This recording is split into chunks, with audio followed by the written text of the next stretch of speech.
DJs Buy Gear. Sometimes it's obvious you should avoid a piece of gear. I mean, who buys a $4,000 rotary mixer when you're still learning transitions, or a DJ controller you don't even touch? Oh wait, that's actually pretty cool. Anyway, I've wasted thousands of dollars on DJ livestream stuff I barely use, and my biggest regret is so ridiculous, I'm saving it for the end. Here are 8 pieces of gear to avoid and what you should actually get instead. Item number 1, my first controller, the Traktor Kontrol S2.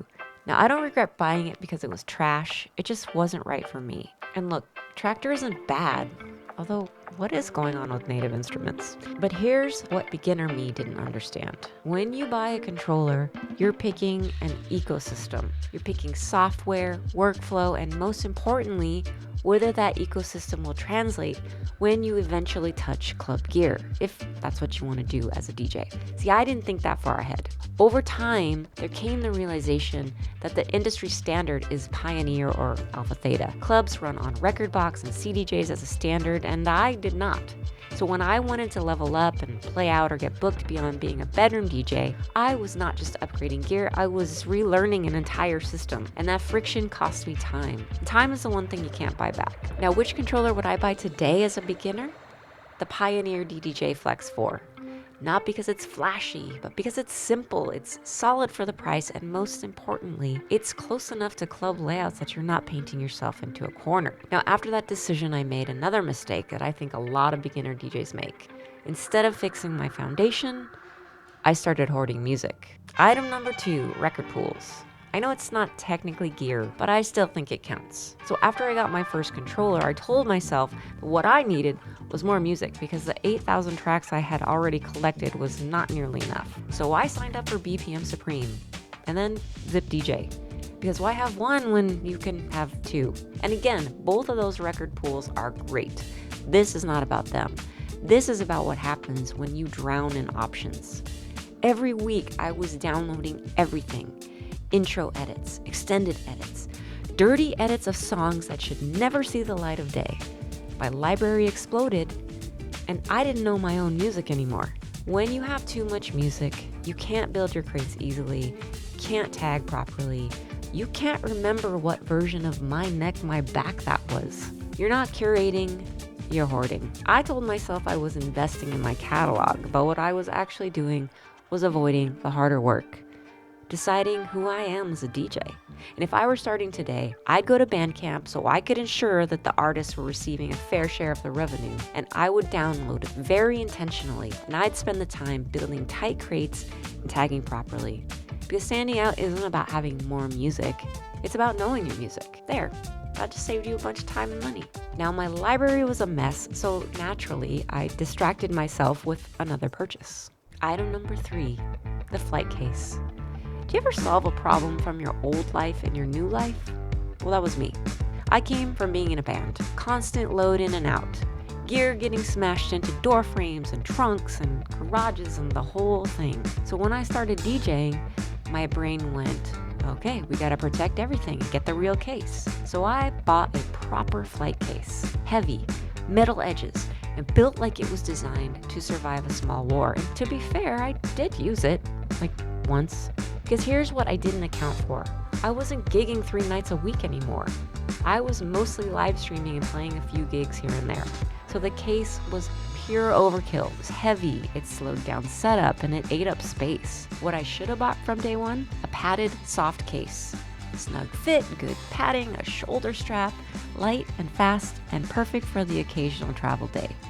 The flight case wasn't wrong. It was just built for a version of my life that didn't exist. I was still thinking like a touring musician while building a live stream setup. And speaking of overbuilding, while I was doing too much for protection, I also started doing too much for production.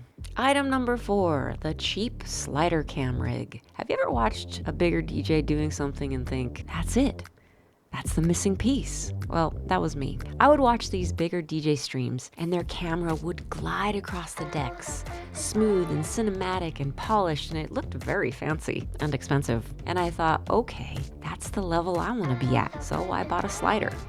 a cheap one, because in my mind, a slider is a slider. What I didn't account for was that their slider was motorized and professional and part of an actual production system. Mine was crooked, slightly shaky, and needed constant babysitting.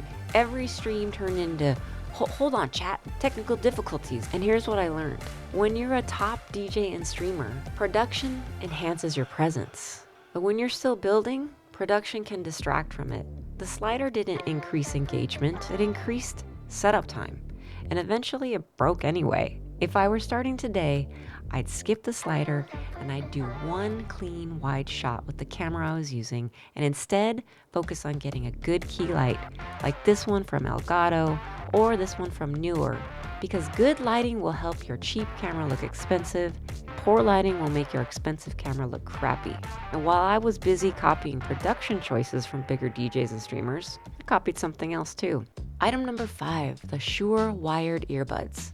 I watched pro and touring DJs rocking the in-ears and I thought, that's the move. And selfishly, I was tired of my hair getting smashed by the headphones. Either it was flat on one side or I had to wear it up and I can't work in these conditions. So I bought the Shure SE215 Pro wired earbuds. And again, nothing wrong with them. They're great if you're on a loud stage or monitoring in a club environment, or if you have wedges blasting at you. I was just in my house.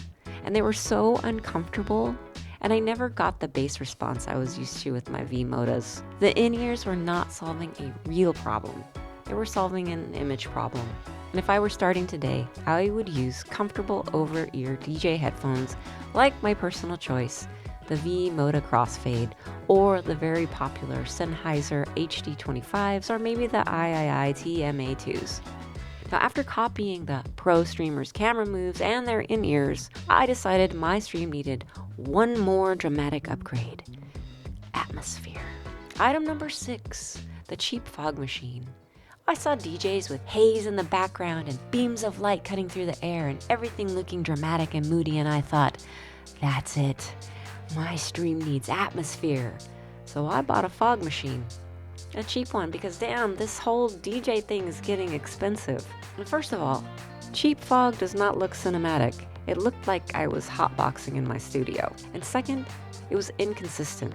The remote never worked. Sometimes it barely puffed, and sometimes it blasted like it was auditioning for a haunted house. And then, the grand finale. It caught on fire. It was a small fire, but still was a fire. And if I were starting today, I'd skip fog until the fundamentals are locked and your space is actually ventilated and safe. If you want atmosphere, start with OBS filters that can change the look and feel of the show before you start pumping mystery fumes into your house. Because you can't build atmosphere on instability. And speaking of instability, item number 7, the wireless mic. You ever see a DJ with insane energy and think, when I grow up, I want to be like him? Well, that was me watching Forgard, one of the most high energy DJ streamers out there.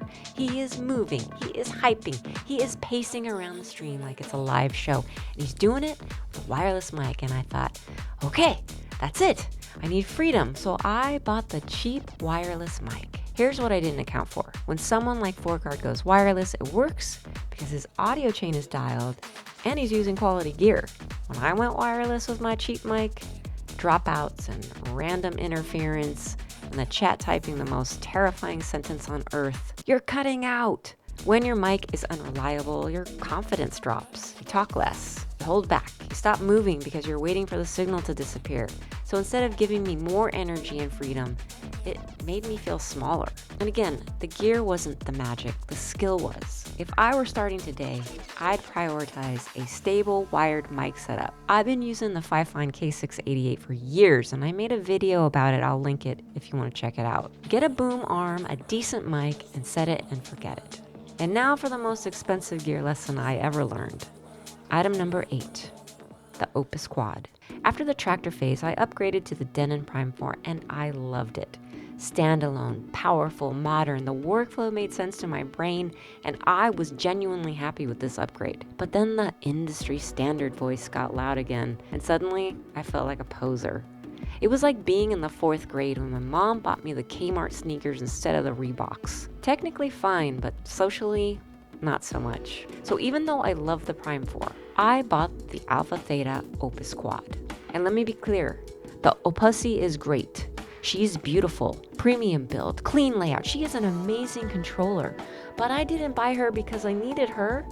I bought her because the industry standard noise got in my head and I just got caught up in the newness and excitement of a gear release. And here's the thing, I still prefer the Denon Prime 4 and I'd switch out the Opussy, but I broke one of the faders on the Prime 4 and haven't gotten it repaired yet. The Opus taught me an expensive lesson. Sometimes you don't upgrade because you've outgrown your gear. Sometimes you upgrade because you want the next big shiny thing. So don't let outside expectations pick your upgrade path. If you're starting out or upgrading, don't ask, what's the coolest, newest piece of gear? Ask, what is the best ROI for my gigs, streams, and my skills?